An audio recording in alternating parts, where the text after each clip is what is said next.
कहानी की शुरुआत हो रही है ईस्टर्न पेरिफेरल एक्सप्रेसवे से। घना कोहरा, आगे वाली गाड़ी नहीं दिख रही है, कभी कभी कुछ ब्लिंकर्स दिख रहे हैं। हम सभी एहतियात बरत रहे हैं। उन सभी एहतियात के बारे में जो हम वीडियोस बनाते रहते हैं, मैं उसको फॉलो करने की कोशिश कर रहा हूं, लेकिन लोग फोड़ दे रहे हैं एक दूसरे से। और अचानक देखते हैं बगल से 5-6 गाड़ियों की एक कतार जा रही है, एक रो जा रही है, और वो सभी गलतियां कर रहे हैं जिसके बारे में मना करते हैं कि नहीं करनी चाहिए। बिल्कुल चिपक के चल रहा है। ब्लिंकर्स किसी के पास है, किसी के पास नहीं है। डिवाइडर्स चिपक के चल रहा है, और स्पीड भी ऐसी कि आपको रोकने में सुपर कंप्यूटर को भी बहुत मशक्कत लग जाए। और क्या हुआ, विद इन फ्यू मिनट्स हम आगे जाते हैं, देखते हैं कि वो सभी गाड़ियां एक दूसरे से टकराई हुई हैं, और उनके चक्कर में हम भी अनसेफ हो गए, क्योंकि हम उनके वजह से रुक रहे हैं, और कोहरे में पीछे से आने वाली गाड़ियां हो सकता है कि हमें भी ठोक सकें। और ये कहानी बहुत ही कॉमन लग रही है, और इसी वजह से सवाल भी काफ़ी कॉमन दिमाग में तब आया, आखिर कब सुधरेंगे हम।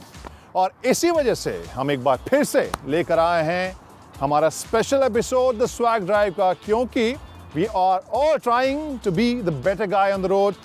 आई नो बहुत सारी गलतियां हम लगातार करते रहते हैं, लेकिन बार बार अगर हम एक चीज़ को दोहराएंगे तो हो सकता है कि चीज़ें बदलें, और यही कोशिश हमारी स्वैग ड्राइव में रहती है। इस बार हम इस स्वैग ड्राइव को लेकर पहुंचे हैं लैंड ऑफ स्वैग, पंजाब में, जहां पर रोड सेफ्टी के अलावा एक और ख़ास फोकस रहेगा कोविड के टाइम में रोड सेफ्टी का रिकॉर्ड कैसा रहा, कैसे सड़कें और ज़्यादा सेफ बनी या नहीं बनी, क्या सब कहानियां हैं वहां पर। Let's go.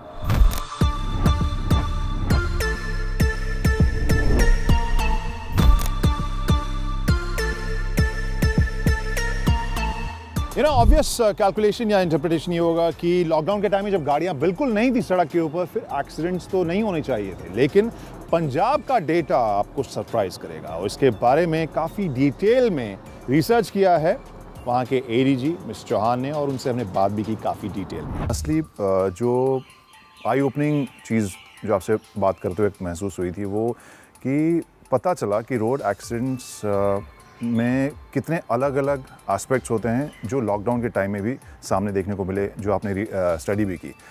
सबसे इम्पॉर्टेंट फाइंडिंग्स क्या थी उस वक्त?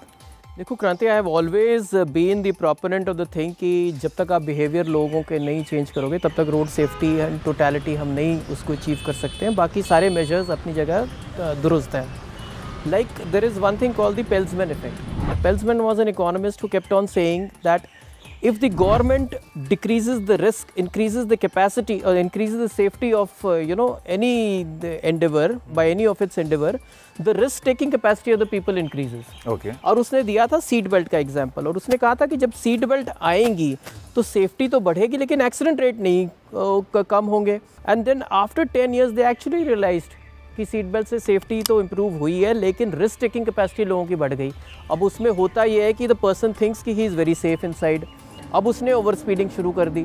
अब उसने क्या किया, उसकी खुद की तो रिस्क कम हो गई, लेकिन he has transferred the risk to the pedestrians. तो पहले जो कार के अंदर का इंसान की डेथ होती थी, अब कार के बाहर के इंसान की डेथ होती है। तो यू विल बी सरप्राइज्ड कि जब लॉकडाउन का जो पहला फेज था, no vehicles were allowed except for emergency vehicles, और आप सरप्राइज हो गए कि एक्सीडेंट रेट हमारे हिसाब से तो फिर ऑलमोस्ट नील होना चाहिए। चलो नील नहीं तो 2%, 5%, 10%, बट इट वाज स्टिल 20%। उस एक्सीडेंट रेट्स में नॉर्मली देखा जाए तो टू व्हीलर्स का एक्सीडेंट रेट नॉर्मल सर्कमस्टांसेस में 20-30% होता है, इस बार एज हाई एज 60% था। So where you were suppose to get very little accidents, it was only 54% reduction in all the phases of the lockdown. And one more thing which we are starting is dashboard. See, we have become insensitive to the deaths on the road. You'll be surprised that more than 3 times people are killed every year on road accidents than all the terrorist violence in India. 15 times more people are killed on the roads in India than all the wars combined. 600 times more children are killed on the roads than on cognizable offenses. And most importantly, long term जो plan हमने किया है, that is you have to redesign your workspaces and your style of living. And I think एक बहुत ही interesting यहाँ break through mister Chauhan जो बता रहे थे इस रिसर्च के हिसाब से, और वो ये कि अगर आपके घर के बच्चे आपका चालान काटने लगे, I guess we might become better guys on roads, better drivers on roads. मैं एक छोटा सा एग्जांपल देता हूँ। जैसे हमने एक इनोवेटिव स्कीम शुरू की थी, the children challan book in Patiala. अब हम यूजुअली कहते हैं कि टीचर्स सिखाती हैं रोड सेफ्टी, जबकि हमने इसको थोड़ा सा रिवर्स करके हमने कहा कि parent and child is the strongest unit जो रोड सेफ्टी को इम्प्रूव कर सकता है। तो हमने सारे बच्चों को चलान बुक दे दी, तो हमने कहा जब भी आप अपने पेरेंट्स के साथ जाते हो and if you see that your parents are violating any norms, start issuing your challans. We got feedbacks both from the children as from the parents, and more importantly from the parents, that they themselves in self-assessment interviews they have said that their behavior has changed. जब police का उनसे 4 चालान कटे उनको इतना बुरा नहीं लगा when their own child issued a challan to them.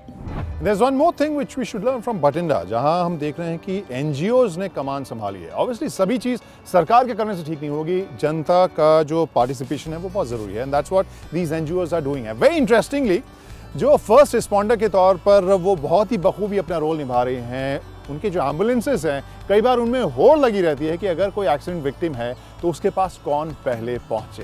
That is inspirational. NGO के द्वारा ये शुरू किया गया था, क्योंकि जो एम्बुलेंस 108 है वो तो अभी कुछ सालों से ही 4-5 सालों से ही मतलब वर्किंग में आई है. तो इसके पहले जो सड़कों पे ही लोग जैसे पड़े रहते थे, दम तोड़ देते थे पड़े पड़े, उनको कोई उठाता नहीं था. अगर कोई अपने प्राइवेट व्हीकल पर ले भी जाता था अस्पताल के अंदर तो उनको बड़ी प्रॉब्लम फेस करनी पड़ती थी. तो तब ये एनजीओ ने इसको काम को संभाला. आज से तकरीबन कोई 25 साल पहले, हाँ 25-26 साल पहले एनजीओ ने अपने बेस पे शुरू किया. तो हमको भी प्रॉब्लम्स आई इसके लिए. तो हमने इसके लिए मतलब मैंने खुद ने सरकारी अस्पताल के ख़िलाफ़ मैंने केस लगाया, जिसमें डायरेक्टर हेल्थ को हमने पार्टी बनाया. तो ये केस मेरा 4 साल चला. उसके बीच हमने बड़ी उपलब्धि भी हासिल की.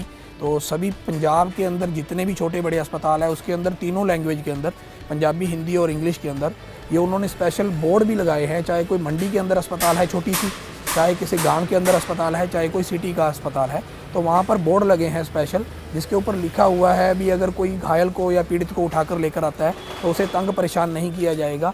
और उसका ये संस्था मतलब अस्पताल उसका सम्मान करती है अगर कोई लेकर आता है. तो ये भी हमारी एक बड़ी जीत थी इसी चीज़ को लेके. तो एक बहुत ही इंटरेस्टिंग कल्चर ये डेवलप हुआ, because if you look at road safety, जो गोल्डन आवर कहा जाता है 1 घंटा शुरुआती, अगर उसमें किसी भी मरीज़ को या किसी एक्सीडेंट विक्टिम को बचा के अस्पताल ले जाया जाए तो उसकी जान बच सकती है. और अलग अलग फिगर्स हैं, बट 50% तक लोगों की जान या 60% तक लोगों की जान बच सकती है, ऐसा भी कहा जा सकता है. और in Bathinda this is very encouraging, very interesting culture और trend where ambulances are in abundance.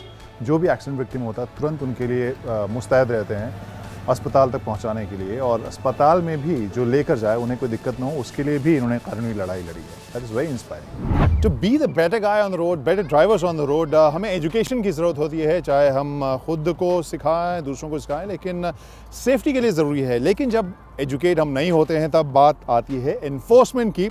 And believe you मी, यहाँ पर मैं अगर चंडीगढ़ की बात करूँ, बहुत सारे शहरों में मैं घुमा हूँ, लेकिन वहाँ पर जिस तरह का इन्फोर्समेंट मुझे देखने को मिला वो काफ़ी इम्प्रेसिव था. और न सिर्फ इम्प्रेसिव था, लोगों के अंदर एक बिहेवियरल मैंने चेंज देखा. कैसे हुआ ये मैंने जानने की कोशिश की. In India, on an average, we have about 10 or 11 traffic police personnel behind the population of 1 lakh. And if I talk about Chandigarh, it is 60. So it's 6 times than a national average. Even in Delhi, the 30 traffic police personnel are working behind the population of 1 lakh people. We have something positive and something negative to learn from the Chandigarh, and what should be replicated is the kind of independence of a traffic police in terms of the minimum political interference. And as a result, they work quite independently. They are aware of, they will be not frequently transferred. They have a traffic marshal system and a very transparent system in terms of wherever they are doing the enforcement. Everything is quite crystal clear, unlike many other cities of India.